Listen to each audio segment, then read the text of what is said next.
troubled him deeply. One evening, as they sat by the river that flowed through the village, Edmund finally revealed the truth about who he was.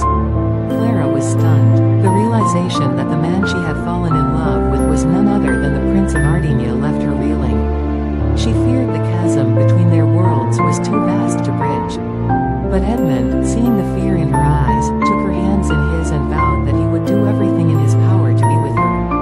News of the prince's love for a commoner spread quickly throughout the kingdom, and the court was in an uproar.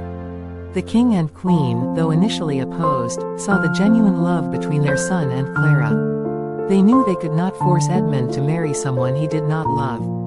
However, they also knew the kingdom would be divided over such a union. The king proposed a solution. Clara would be given a chance to prove herself to the people of Ardinia. She was tasked with organizing a grand festival for the kingdom, a celebration that would bring together the rich and the poor, showcasing the unity and compassion that Edmund saw in her. Clara threw herself into the task with all her heart. She worked tirelessly, coordinating with villagers, nobles, and artisans to create a festival that was both magnificent and inclusive. The day of the festival arrived, and the kingdom was transformed into a vibrant tapestry of colors, music, and laughter.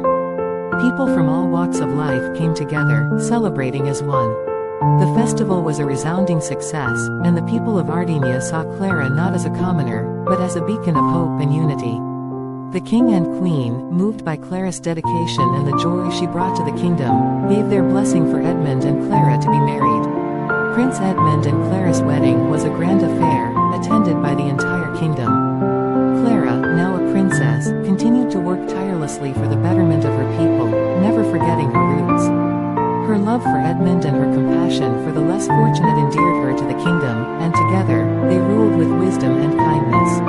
And so, the story of Prince Edmund and Clara became a legend in Ardinia, a tale of love that transcended boundaries and brought a kingdom together. Their love, forged in the humble village and crowned in the grand palace, remained a shining example of what true love and unity could achieve.